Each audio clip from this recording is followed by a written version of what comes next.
Christie doesn't care. Christie doesn't care. Christie doesn't care. Christie, wrong for the USA! Wrong for the USA! Wrong for the USA! Wrong for the USA!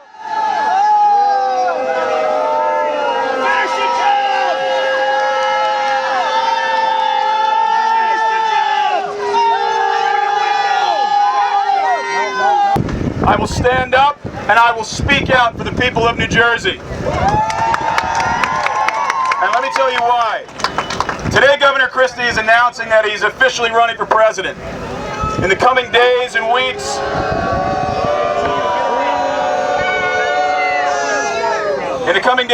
as the national media begins to scrutinize the governor, it will become obvious to the people of America what is clearly obvious to the people of New Jersey and what we know is fact.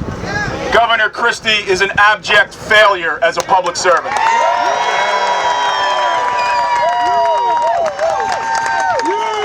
If anyone needs immediate proof, you only need to look at the front page of the Star-Ledger from this Sunday in an article about the pace of Hurricane Sandy recovery. It showed us that there are more than 9,000 families that are not back home after the hurricane. Now, the governor's failure on Hurricane Sandy recovery is personal for me. When the hurricane hit, my hometown of Belmar was devastated. People lost everything. The town was crushed. I spent a month helping my neighbors to get cleaned up and cleared out, get them stabilized. And I took the governor at his word when he told the people of New Jersey that getting Sandy families back home would be the top priority of his administration. I took Governor Christie at his word when he said getting Sandy families back home would be his mission.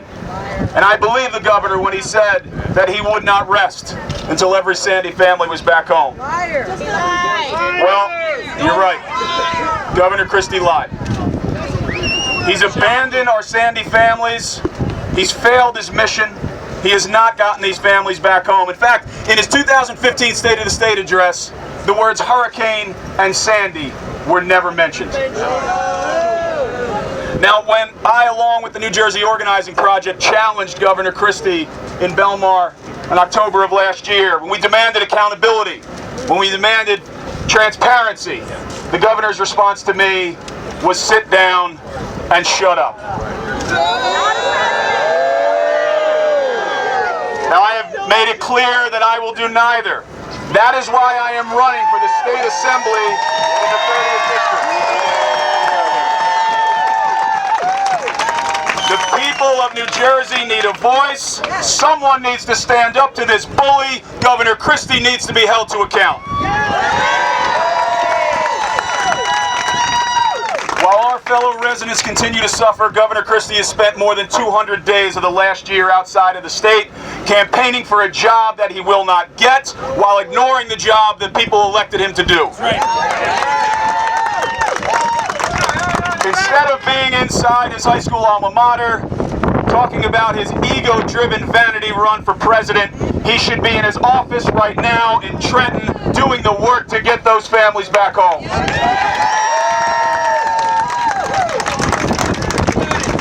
Now, along with the governor's mess that he's made with regard to Sandy, New Jersey's economy is still in recession, our unemployment rate is one of the highest in the nation, our public infrastructure is crumbling, our bond rating is in the toilets, and our pension fund is on the brink of insolvency. Fiscal dishonesty, failed public policy, absentee leadership, and flat-out lies. These are the hallmarks of Governor Christie's tenure. The people of New Jersey have overwhelmingly rejected him, and so will our fellow citizens throughout the United States of America.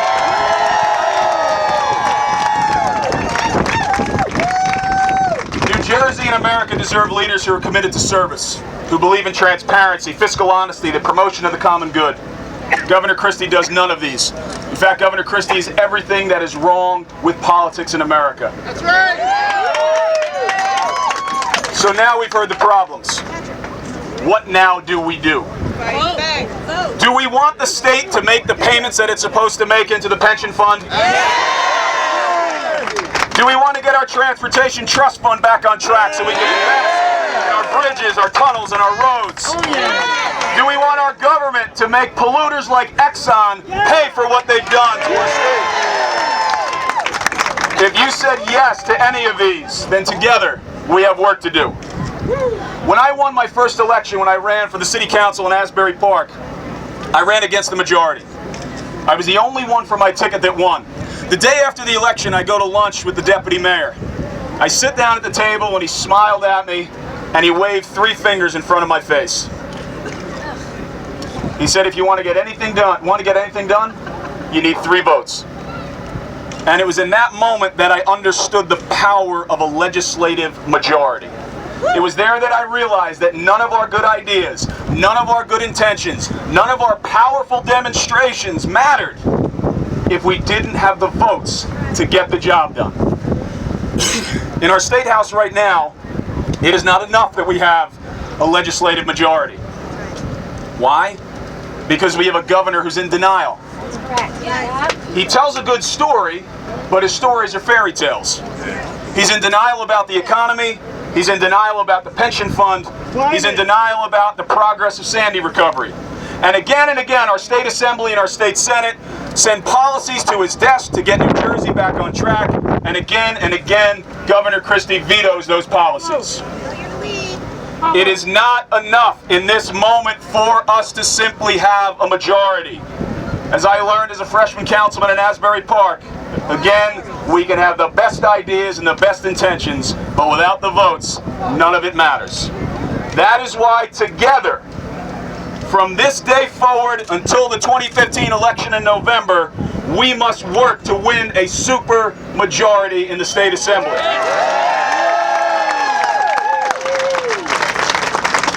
We have to take back 6 seats from Governor Christie's gutless rubber stamp Republicans. With 6 seats, we will have a supermajority. With 6 seats, we will have a veto-proof majority. With a veto-proof majority, we can fully fund the pension. With a veto-proof majority, we can pass the Sandy Survivors Bill of Rights. With a veto-proof majority, we can get the 1% and the giant corporations to pay their fair share of taxes in our state. Do you want to win these seats? Yeah! Do you want a veto-proof majority? Yeah! Do you want to take back New Jersey from Governor Christie and put the power back into people's hands? Yeah! Then from now until Election Day, we are going to have to do 3 very specific things. We need to organize. We need to organize. And we need to organize. We need to hit the streets in every district we plan to flip. We need to contribute to the campaigns of the candidates that are running for assembly that support our agenda. We need to be ready to get out the vote in November in a way that the people of New Jersey have never seen before. Our time is now. Teachers, firefighters, transit workers, cops, public workers. This is our state. We must take it back from the governor. We need to let Governor Christie know every day that we will not sit down, that we will not shut up, we will stand up, we will fight, and together, we will win. Again, my name is Jim Keady. I am running as a Democrat in the 30th District for the New Jersey State Assembly, and I hope I can earn your support.